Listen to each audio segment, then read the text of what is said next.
Bonjour à tous, bienvenue à cette deuxième capsule sur la génétique portant sur les caractères déficients. Dans le système de classification actuel, l'équipe de classificateurs évalue 27 caractères sur une échelle de 1 à 9, mais aussi 24 autres traits qu'on appelle les caractères déficients.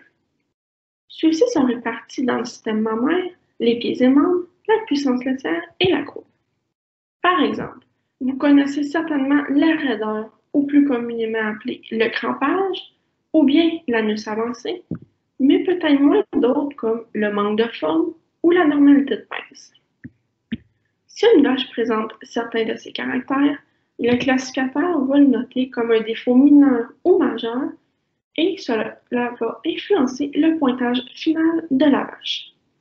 Ces informations sont ensuite compilées par Lactanet et ceci permet par la suite de déterminer quels sont les défauts qui sont le plus souvent présents dans la race. Pour les éleveurs, cette compilation sert également à identifier si un taureau est plus susceptible de transmettre un de ses caractères à ses filles. Maintenant, comment est-ce qu'on interprète les données que Lactanet compile?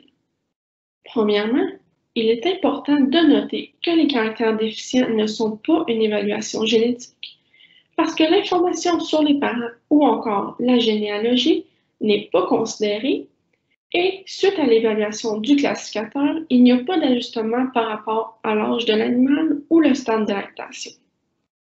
En effet, ce qui est publié dans les fiches d'information des taureaux sur le site de Lactanet, c'est seulement une fréquence de la présence du caractère chez les filles du taureau en comparaison avec la moyenne de la race.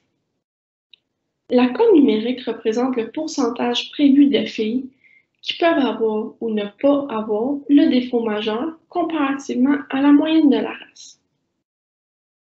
En effet, les valeurs positives, comme ici pour la tache de queue haute A1, permettent de savoir que ce taureau engendre des filles qui ont une plus faible tendance à posséder ce caractère déficient.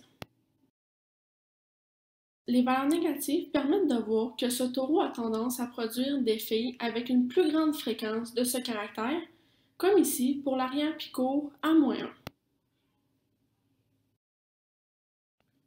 Mais, puisqu'il est difficile pour nous tous de savoir si la fréquence publiée est majeure ou pas, Lactanet publie un astérix à côté d'une valeur négative pour les caractères où le taureau donne de façon plus élevée que la race un caractère déficient chez ses filles. C'est-à-dire que si la fréquence d'un caractère apparaît pour plus d'un écart type chez les filles d'un taureau, on retrouvera un astérix à côté de la valeur, comme pour les pieds avant vers l'extérieur dans cet exemple.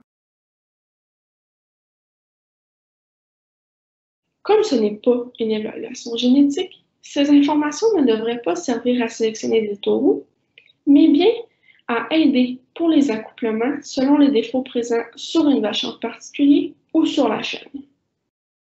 Toutes ces informations peuvent être retrouvées sur le site internet cdn.ca dans la fiche de chaque taureau éprouvé en cliquant sur l'onglet Conformation.